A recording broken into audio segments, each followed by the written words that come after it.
La última gota de café ya estaba fría. No me importó. Eran las 3 de la mañana con 10 minutos, y la carretera 40 me había masticado y escupido en la periferia de Saltillo.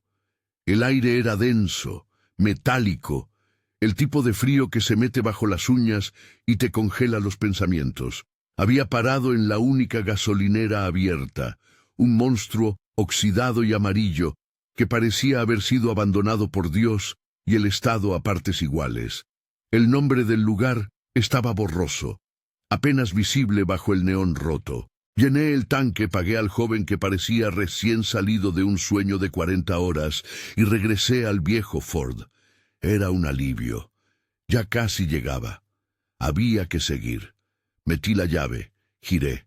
El motor rugió, un sonido áspero, familiar, prometiendo vida y movimiento. Puse la mano en el cambio, listo para arrancar. Fue entonces, las 3:11. Lo sé porque el reloj del tablero, esa luz verde fosforescente, parpadeó y se quedó grabado en mi retina justo en ese número. 3:11. El rugido se ahogó. No fue una tos, ni un fallo gradual. Fue un corte limpio. Silencio. Un silencio tan profundo que perforó el tímpano. El motor estaba muerto. Completamente. El tablero se apagó. Las luces interiores murieron. Solo el reloj digital, con su brillo moribundo, mantenía el 3:11 en la cara. Intenté de nuevo. Nada. Solo un clic seco, desesperado, de metal que no engancha. La segunda vez. El mismo clic, pero ahora más bajo, como si el coche estuviera respirando su último aliento. La tercera vez. Silencio absoluto. La batería estaba cargada, el tanque lleno. Lo había visto el joven. Algo lo había apagado, y no fui yo. Miré a través del parabrisas sucio. La gasolinera parecía haber crecido 10 metros en altura, sus sombras alargadas por las luces de mercurio distantes. El encargado había desaparecido dentro de la pequeña oficina de ladrillo. No había nadie más, solo yo, el coche muerto y el 311 que gritaba en la oscuridad. El frío ya no era solo físico, era un peso que se asentaba en el estómago. Un escalofrío que no provenía de la temperatura del desierto, provenía de la certeza. Esto no era una falla mecánica, esto era otra cosa, pura, afilada, como si alguien o algo hubiera tirado de un interruptor universal que regía toda la electricidad, no solo en mi coche, sino en mi vida. Me quedé inmóvil, las manos aún agarrando el volante frío. El instinto me gritó: «Sal y revisa el motor». Pero la adrenalina me había clavado al asiento. Afuera, el mundo era pura negrura y el leve zumbido eléctrico de los postes de luz que parecían demasiado altos, demasiado precarios. Empecé a sentir la presencia de la carretera, la forma en que la tierra te observa cuando estás varado. Las 3:11 a.m., la hora en que el mundo se da la vuelta, dicen. La hora en que lo que duerme en el subsuelo decide dar una vuelta. Cerré los ojos, respiré profundamente y busqué mi teléfono. Muerto. Lo había cargado en el coche durante las últimas horas. Ahora estaba tan frío como el volante, sin una pizca de vida. No era solo el motor, era todo lo eléctrico, todo lo que necesitaba una chispa para existir. Mi garganta se cerró. Esto era un borrado. Y acababa de suceder justo después de cargar combustible en este lugar maldito. La estación de servicio, antes un faro de conveniencia, ahora era un monumento al abandono y al mal. El tiempo se había detenido, y el único marcador era el número verde fantasma que me gritaba que había llegado al lugar equivocado, a la hora equivocada. La puerta del coche se sentía como una barrera de papel. La oscuridad, como algo sólido que presionaba el vidrio. Había un depredador al acecho, y su caza había comenzado exactamente a las 3:11. Me hundí más en el asiento, escuchando mi propio pulso contra el silencio absoluto de Saltillo. El mito es simple: si tienes problemas, pide ayuda, pero la carretera de Saltillo a las 3:11 a.m. te enseña rápidamente que no hay nadie a quien pedirle, y la ayuda es solo una extensión de tu pesadilla. Mi Ford era ahora un ataúd de metal. Empujé la puerta y el chirrido agudo resonó con una brutalidad inaceptable en ese silencio. El aire frío me golpeó, no solo frío, sino pesado, con olor a ozono y tierra seca. Miré la gasolinera de nuevo. La luz de la oficina era débil, amarilla, y proyectaba sombras largas y deformes en el pavimento agrietado. El joven tenía que estar allí. Caminé hacia la oficina. El concreto bajo mis botas crujía y cada paso se sentía como un error. 10 metros, 20 metros. Nunca me había parecido tan lejos. Cuando llegué a la ventana, pegué la nariz al vidrio turbio. La oficina estaba vacía, pero el mostrador estaba ordenado. Unos chicles, una caja registradora vieja y un monitor CRT que mostraba una imagen estática de un cielo gris. No había empleado, no había señal de vida, salvo el leve zumbido eléctrico que venía de algún lado, un ruido que no calmaba, sino que irritaba como un insecto atrapado en el oído. Toqué el vidrio. «Hola, ¿hay alguien aquí?» Mi voz salió delgada, miserable. El eco regresó, distorsionado. Empujé la puerta. Estaba abierta. Entré. El olor a tabaco rancio y café quemado era abrumador. El monitor CRT emitía su brillo fantasma. Avancé cautelosamente. La caja registradora estaba abierta, mostrando el recibo de mi compra. 850,50 pesos. La hora, impresa en tinta negra sobre el papel térmico, no era el 3:11 a.m. Decía 3:07 a.m. Pero el reloj de mi coche había marcado 3:11. La diferencia era mínima, pero la sentí como un abismo. ¿Por qué el reloj del coche se había detenido justo 4 minutos después, en el momento exacto en que el motor murió? Dejé el recibo sobre el mostrador y llamé de nuevo más fuerte. «Necesito ayuda con mi coche. Se murió por completo». Silencio. Me di la vuelta para salir, y fue entonces cuando lo vi. Detrás de la puerta, pegado a la pared, había un tablero de corcho cubierto de notas y avisos viejos. Entre ellos, un pequeño calendario. El día de hoy estaba marcado con un círculo rojo, y encima, escrito a mano con un marcador grueso, una sola palabra: espera. La palabra no era un aviso para el empleado. Se sentía como una orden, dirigida a mí. La adrenalina me recorrió las venas. Esto no era una gasolinera, esto era una trampa. Volví a mi coche a toda prisa, el terror agudizando mis sentidos. Ya no me importaba el motor, quería salir de ese lugar. Quería la carretera abierta, el viento, la promesa de la civilización. Al llegar al Ford, intenté abrir la puerta del conductor. Estaba atascada, tiré con fuerza, nada. Pegué el hombro. La puerta cedió un poco y escuché un sonido, no de metal doblando, sino de algo viscoso que se despegaba. Entré en el coche y me desplomé en el asiento. Intenté girar la llave. El clic de antes había desaparecido. Ahora no había ni eso. Solo el silencio total, interrumpido por el 3:11 parpadeando incesantemente. Encima del tablero vi una mancha, algo húmedo y negro como aceite, pero que no olía a motor. Estaba sobre el velocímetro. Lo toqué. Era espeso, frío. La toqué y la retiré rápidamente. Sentí un ardor instantáneo, no químico, sino nervioso. Al mirar mi dedo, la mancha desapareció, absorbida por mi piel, y justo en ese instante, el reloj del tablero que marcaba 3:11 parpadeó una vez más y cambió. Ahora decía 3:12 a.m.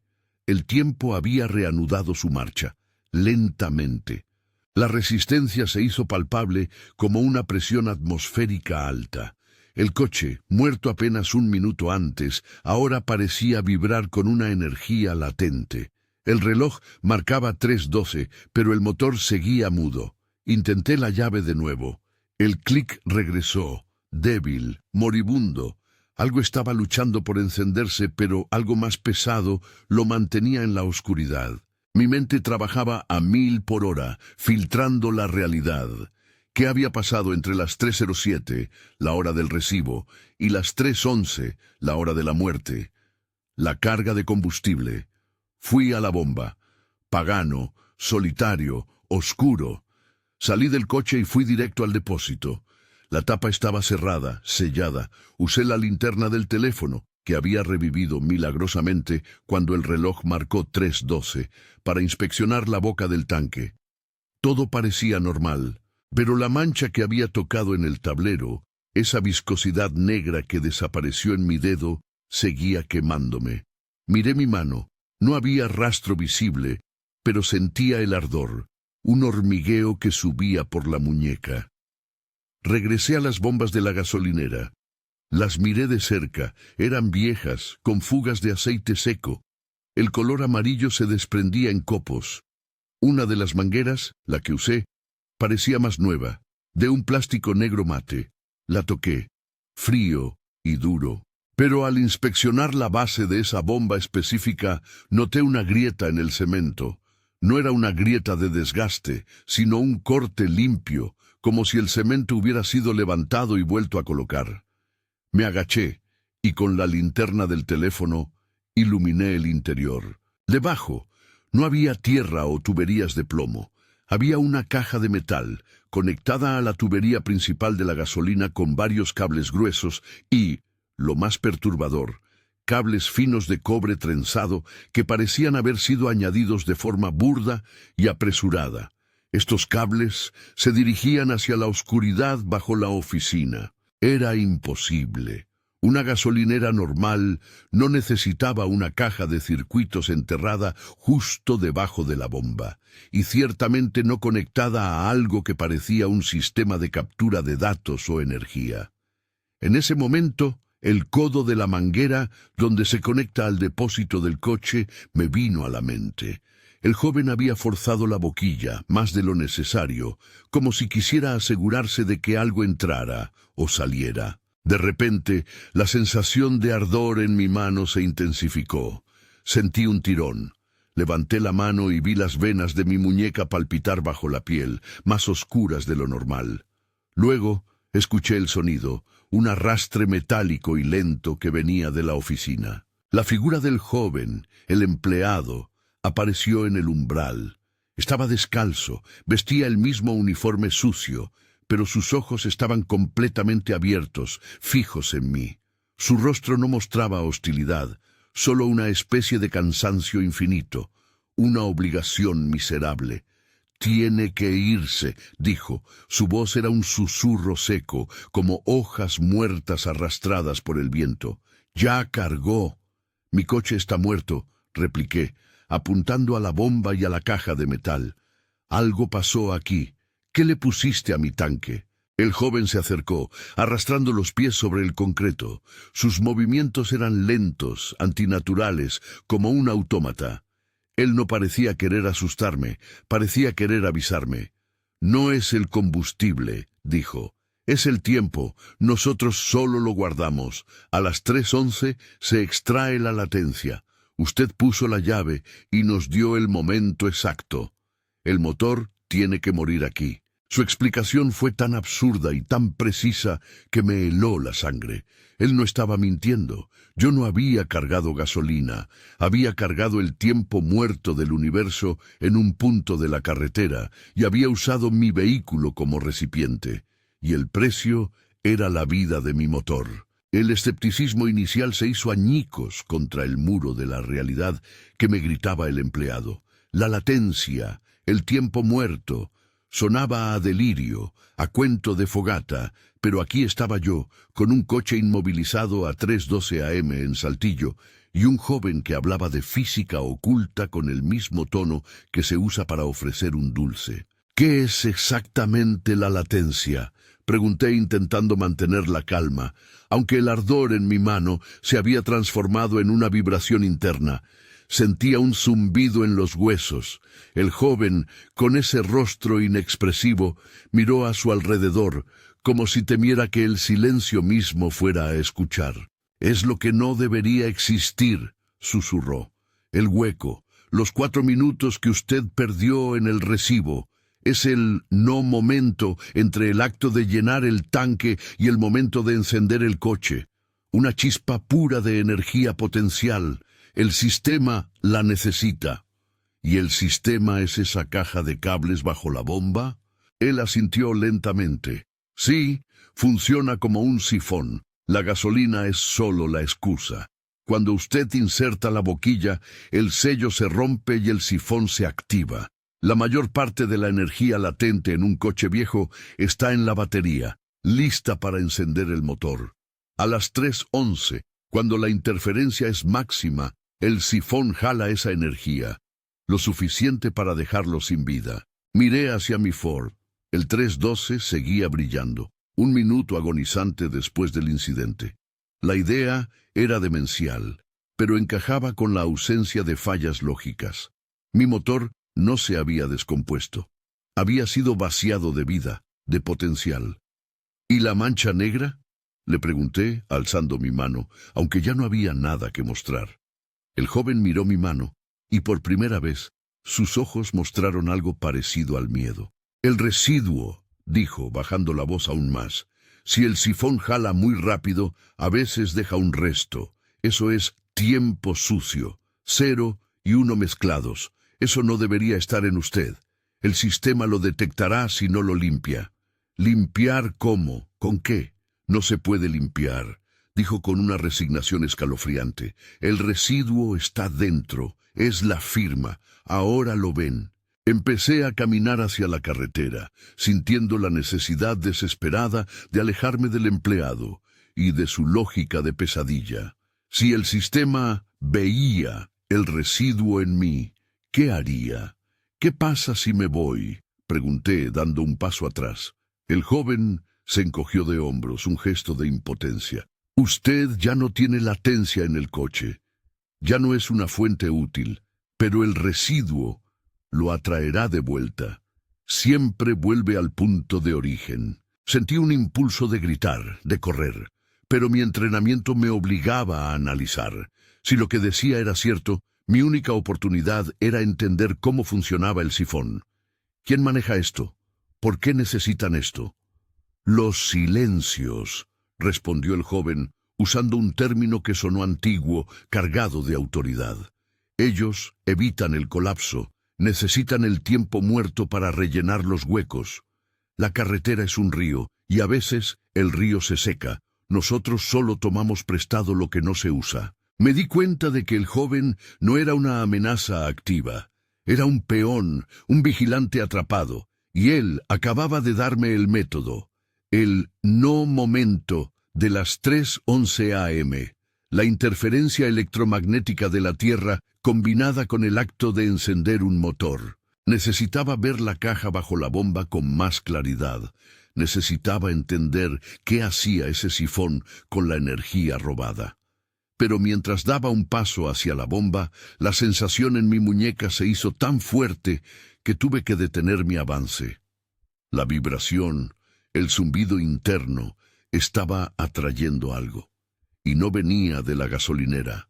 Venía de la oscuridad de la carretera 40. El método era simple. Si un coche está varado, no hay testigos. El proceso de extracción necesitaba esa vulnerabilidad. Pero el empleado había roto las reglas al hablar, y yo había roto las suyas al tocar el residuo. Mi supervivencia dependía de entender esa caja metálica enterrada. Le mentí al joven. Necesito un desarmador. Voy a revisar la caja de fusibles. Si el motor se murió, debe haber un corto. ¿Tienes herramienta? El joven, absorto en su resignación, no pareció captar la mentira. La herramienta está en el almacén, pero no lo haga. Si lo toca, el sistema lo verá como un fallo activo, no pasivo. Ya soy un fallo activo, pensé. El residuo en mi muñeca ardía como un detector de metales cerca de la viga. Fui al almacén. Era una pocilga oscura, adyacente a los baños, con olor a humedad y aceite viejo. Encontré una palanca de hierro oxidado y la agarré. No me serviría para desarmar, pero sí para forzar. Regresé a la bomba. El joven no se había movido, pero su cabeza estaba ladeada, escuchando algo que yo no podía oír. Me arrodillé junto a la grieta. Usando la palanca como cincel, forcé el cemento. El ruido fue sordo, como un golpe bajo el agua. El joven rechinó los dientes, su única reacción. El cemento cedió. La caja metálica quedó expuesta. Era de un material oscuro, opaco, sin marcas ni números de serie. Se veía industrial y alienígena a la vez.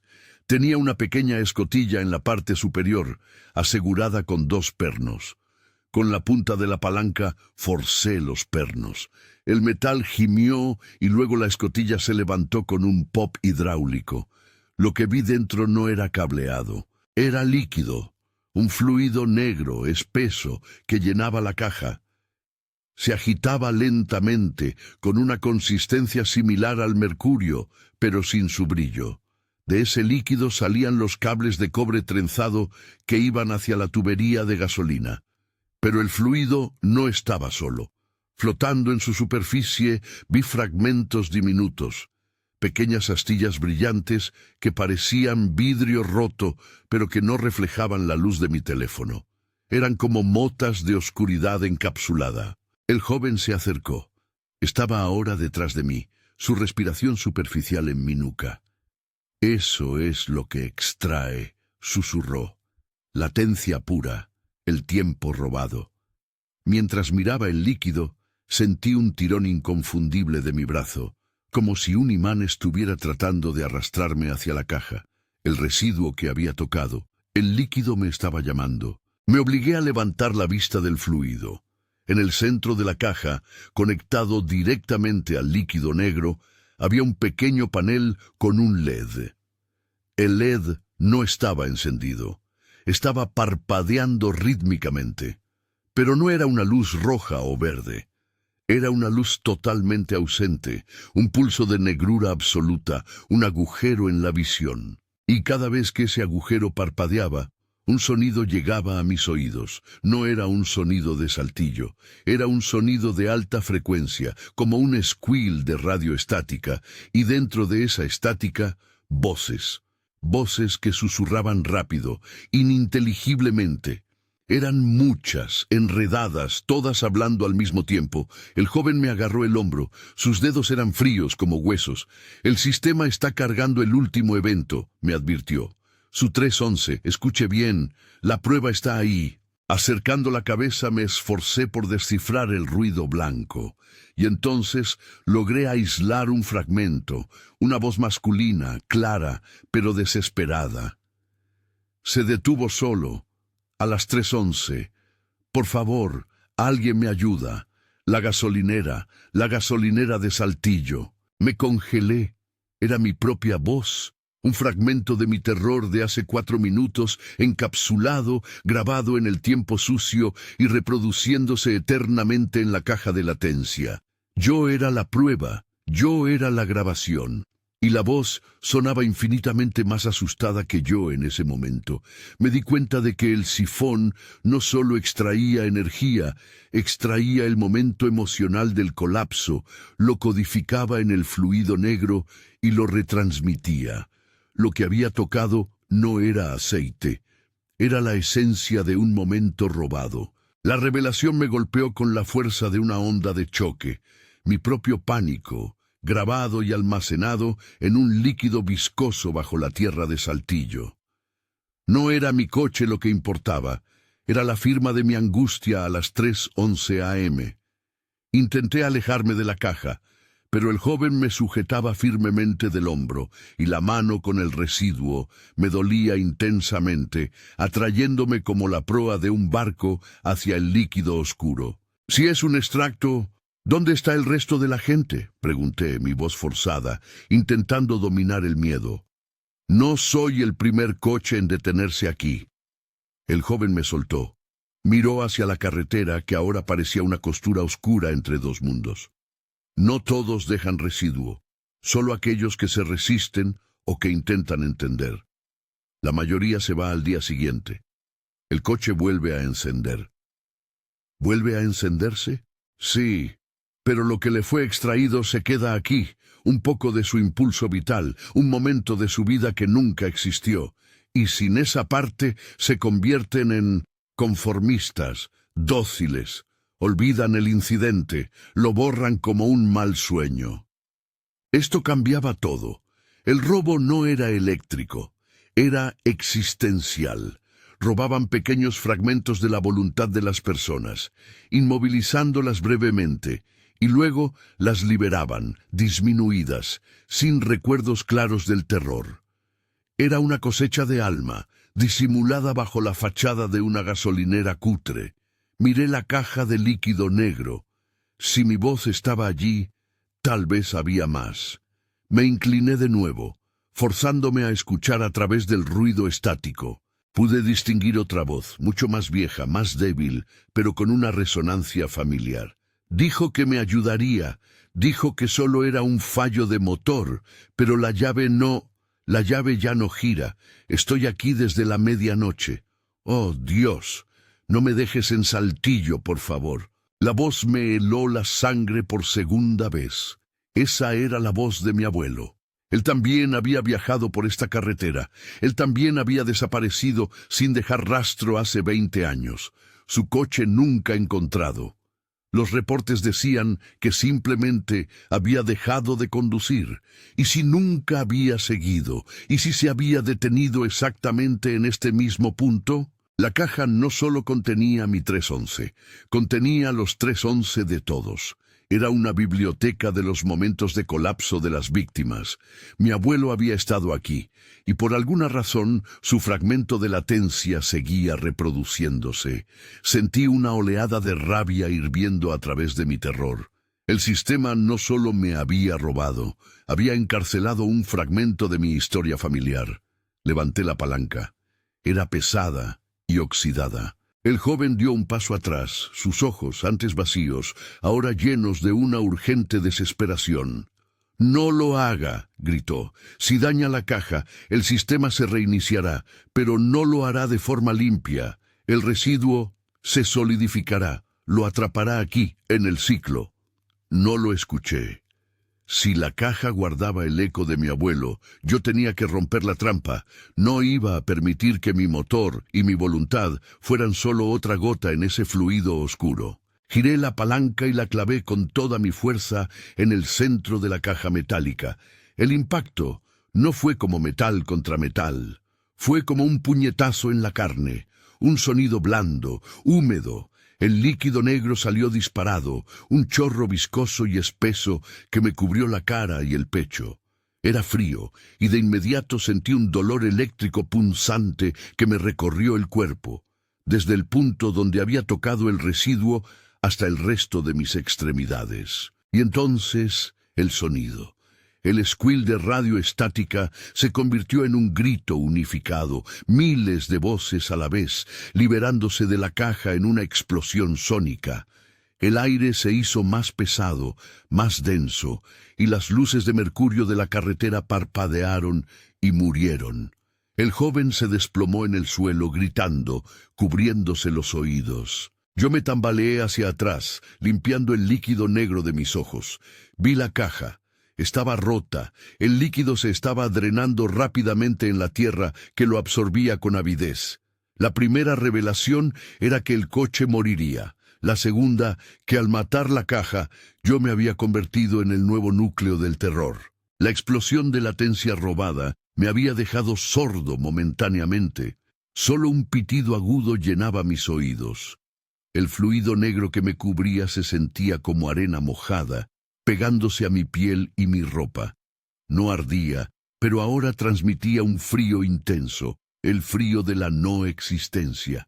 Me levanté, jadeando. El joven seguía en el suelo, retorciéndose. «¡Corra!», me gritó, su voz rasgada por el pánico. «¡El sistema! ¡El colapso es ahora!». No era necesario que me lo dijera. La consecuencia inmediata fue el caos puro. El ambiente se había corrompido. No solo las luces de la carretera se habían apagado, sino que la oscuridad ahora parecía tener una textura. Se movía, reptaba. No eran sombras. Era la ausencia de luz que se comportaba como una criatura. Mi coche, el Ford, era lo único que seguía emitiendo luz, la verde fosforescente del 312. Me apresuré hacia él. Cuando llegué a la puerta, el olor era insoportable, una mezcla de ozono quemado y carne cruda. Abrí la puerta de un tirón. El tablero del Ford estaba destrozado, no por mí, sino desde dentro.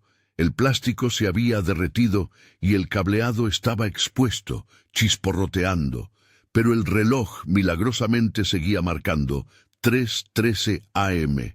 El tiempo avanzaba, pero el precio de ese avance era la destrucción física.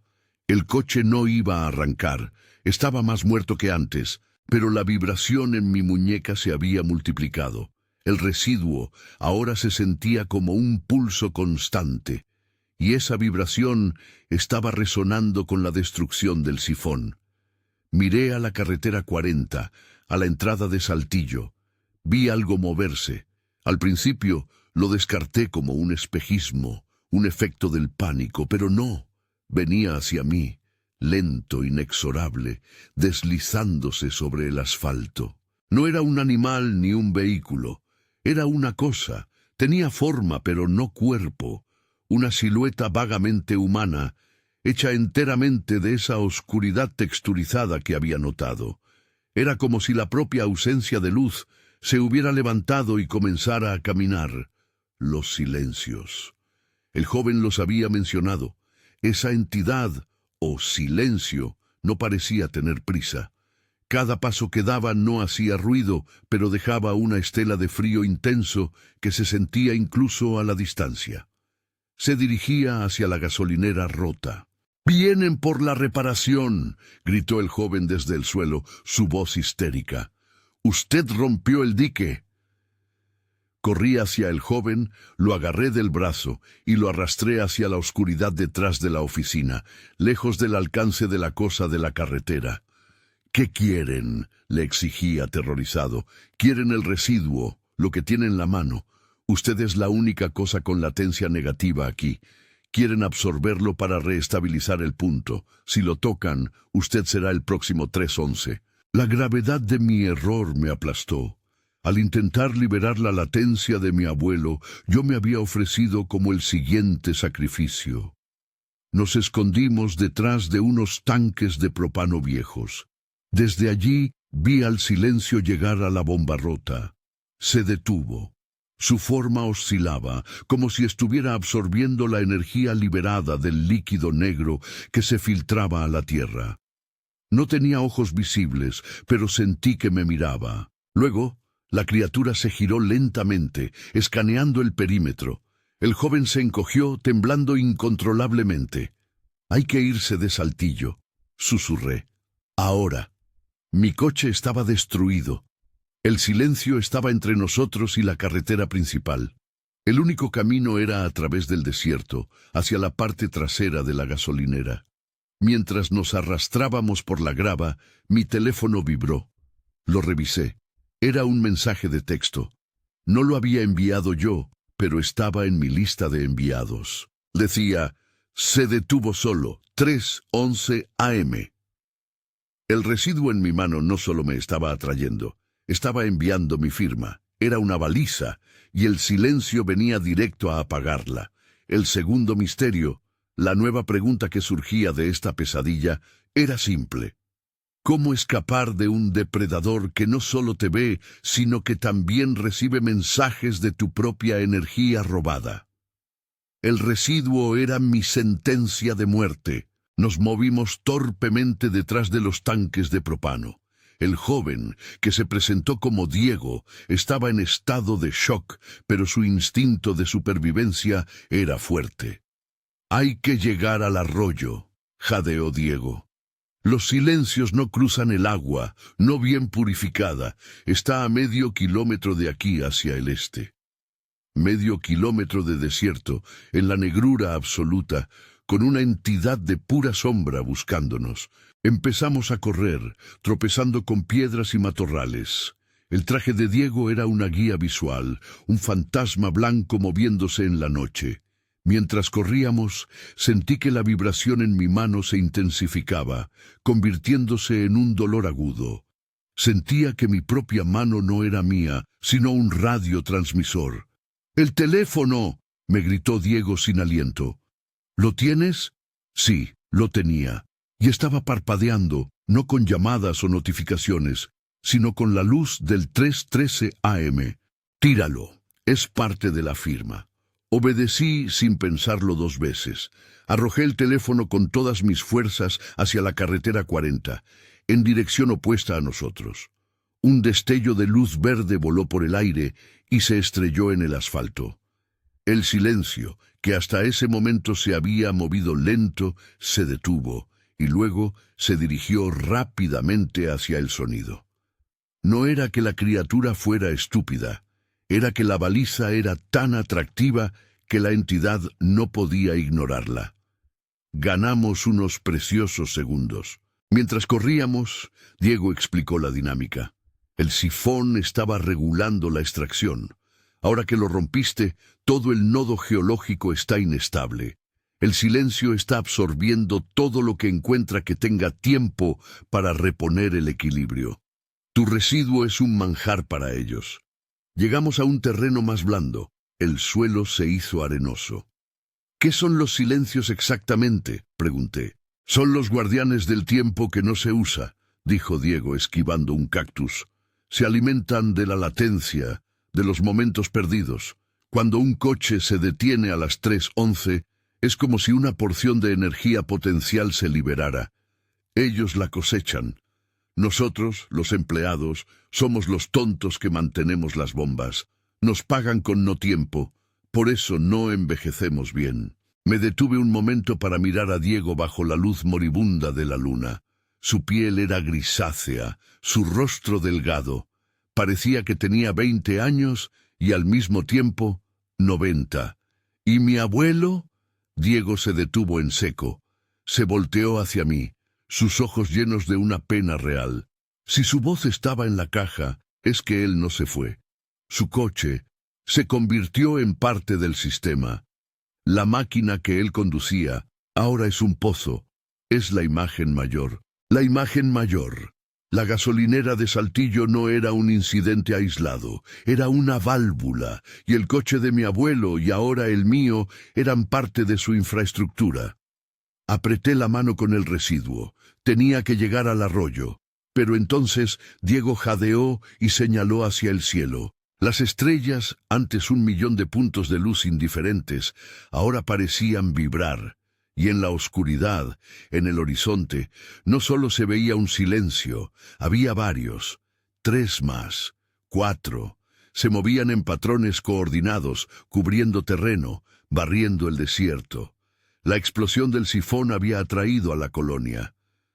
«Nos rodearon», susurró Diego, el pánico de vuelta a su voz. «No vamos a llegar al arroyo, van a converger en el residuo». Me di cuenta de que mi plan de escape había fallado. El residuo, el tiempo sucio en mi mano, no era solo una baliza. Era un motor para la cacería. Y si no me lo quitaba, seríamos atrapados. Había solo una opción: forzar el sistema roto a vomitar el residuo. Y la única cosa que podía lograrlo era el propio tiempo. Miré mi reloj de pulsera. 3:15 AM. 3 minutos después del colapso. «Vamos de vuelta a la carretera», dije. Diego me miró como si estuviera loco. «No, ahí están. No vamos a huir de ellos. Vamos a darles lo que quieren, pero no en sus términos. Vamos a usar el único momento de Saltillo que de verdad importa». El legado del horror de Saltillo no era la muerte, sino el control. La gasolinera, los silencios, el joven empleado, todos eran parte de una red para manipular el flujo temporal, asegurando que la latencia nunca se desperdiciara. Si lograba destruir el residuo, si lograba limpiar mi firma, el sistema no tendría un punto de enfoque y, tal vez, me liberaría. Corrimos de vuelta, no hacia el Ford, sino hacia la bomba rota. Los silencios, atraídos por la señal constante de mi residuo, Se acercaban lentamente desde 3 direcciones, sus formas temblorosas dibujadas contra el cielo nocturno. ¿Qué planeas hacer?, me preguntó Diego, sus ojos desorbitados. Tú dijiste que el residuo es tiempo sucio, energía sobrante del sifón, y que la hora crítica es 3:11. Tenemos que crear un no momento aún más grande y forzar al residuo a que lo llene, expliqué, aunque mi propia teoría era débil y basada en pura desesperación. Llegamos a la bomba. La caja rota seguía chorreando el fluido negro sobre el asfalto. El olor era más fuerte. A las 3:11, el sistema jala el potencial de tu coche, ¿verdad?, le pregunté a Diego. Sí, el potencial de la ignición. Perfecto. Vamos a darle una ignición, pero sin coche. Agarré la palanca de hierro. Miré alrededor. Los tanques de propano estaban a unos metros. Era el elemento más volátil y lleno de potencial energético del lugar. Necesito una chispa, dije, mirando a Diego, y necesitamos estar lo más cerca posible de la caja rota justo cuando suceda. Diego entendió la locura. Si generas una explosión aquí, en el punto de extracción, el residuo buscará ese nuevo y enorme vacío para estabilizarse, pero nos volará en pedazos. Es la única forma de limpiar la firma, repliqué, sintiendo el hormigueo en mi mano volverse un dolor insoportable. Los silencios estaban a menos de 100 metros. Corrimos hacia el tanque de propano más cercano. Era un cilindro industrial enorme, verde, conectado por una tubería a la oficina. Diego conocía el lugar. Encontró la válvula de presión y con esfuerzo la giró, liberando una ráfaga de gas. El olor acre llenó el aire. Regresamos a la bomba rota. El líquido negro seguía burbujeando ligeramente. Los silencios se estaban acercando. Eran 4. Se movían en formación de barrido. ¡La palanca!, grité. «Tienes que generar la chispa». Diego agarró la palanca de hierro oxidado. Yo me arrodillé junto a la caja, extendiendo mi mano derecha, la mano con el residuo, directamente sobre el fluido negro. El dolor era tan grande que mis dedos se doblaban solos. Sentía que mi propia latencia estaba siendo succionada. ¡Ahora! Diego, temblando, golpeó la palanca contra el cemento una y otra vez, hasta que una pequeña chispa caliente salió disparada, buscando el propano en el aire. En el mismo instante en que el aire se saturó de gas y la chispa voló, los silencios aceleraron. Se dieron cuenta de la trampa.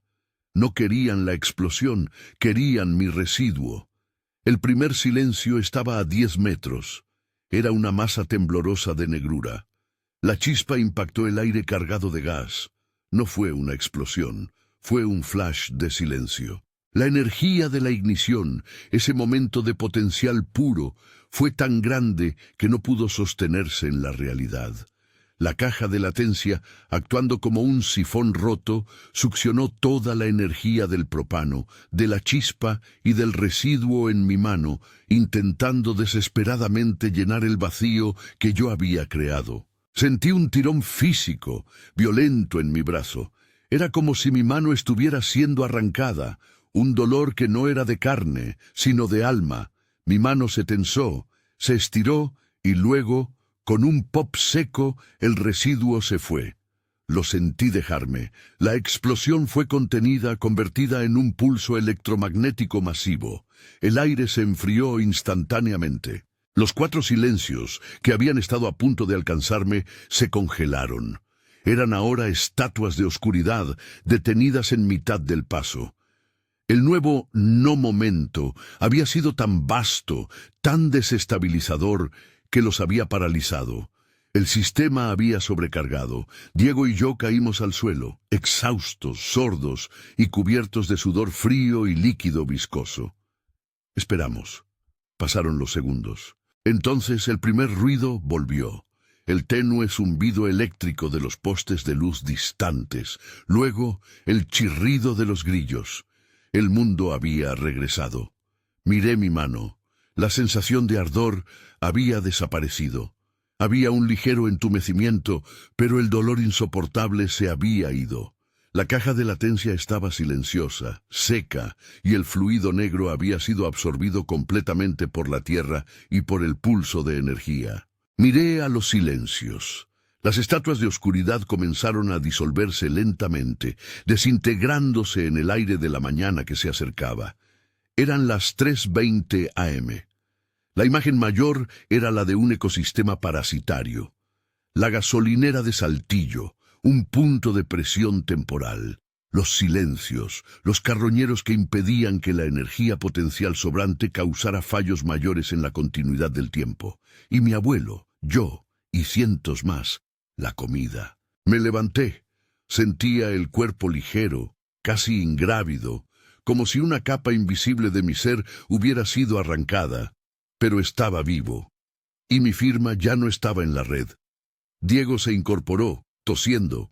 Miró a los restos de la caja rota, y luego al amanecer pálido que comenzaba a teñir el este. El sifón está muerto, susurró. Se sobrecargó. Rompiste el ciclo. Al menos aquí. Fuimos hacia mi Ford. El coche seguía hecho un desastre, el tablero derretido, pero el reloj digital, que había marcado 3:12, ahora parpadeaba, y luego se apagó.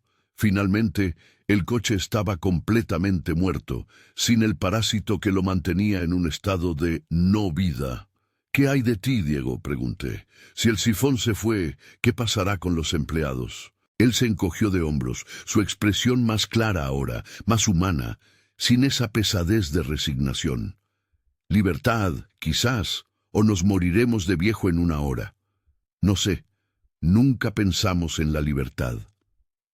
Mientras hablábamos, escuchamos un motor acercándose por la carretera 40, una camioneta pick-up vieja, polvorienta, que se acercaba al sitio del desastre.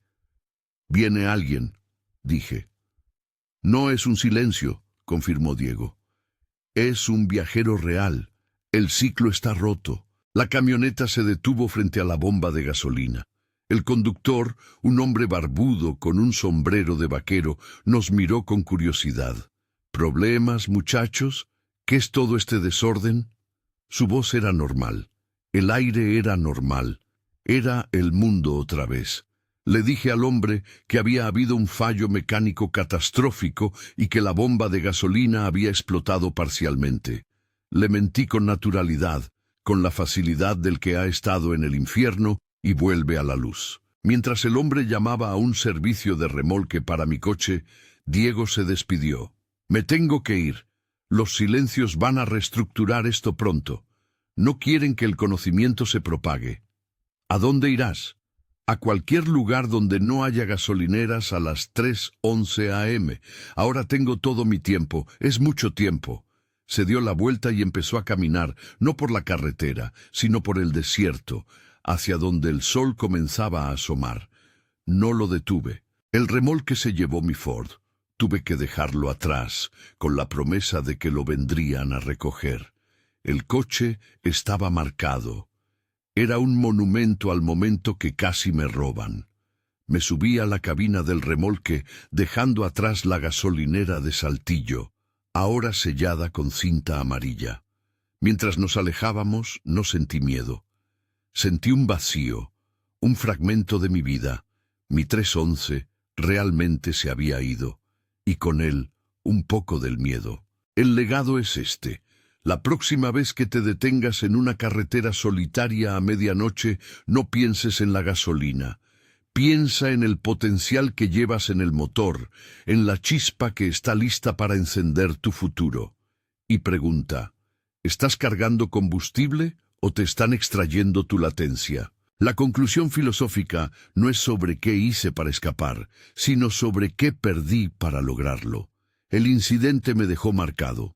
No con una cicatriz, sino con un hueco. El tiempo robado de mi colapso, mi 311, se había ido. Y su ausencia me hacía sentir incompleto. El conductor del remolque, un hombre robusto llamado Beto, hablaba sin parar sobre el clima y el precio del diésel. Su voz era un ancla en la realidad.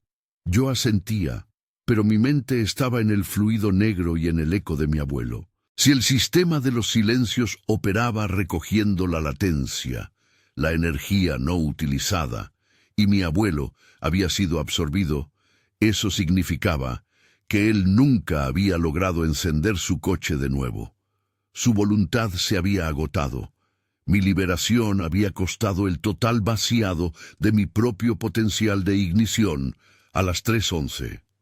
El precio de la libertad no fue la muerte, sino la esterilización del momento. Días después, ya en casa, sin el residuo, sin el coche, la vida parecía plana, extrañamente carente de urgencia. La gente me preguntaba cómo me sentía. Yo decía que bien, pero por dentro notaba la falta de esa porción de pánico que se había ido. La vida seguía, pero yo me sentía menos impulsivo, menos propenso al riesgo. ¿Era eso lo que los silencios buscaban?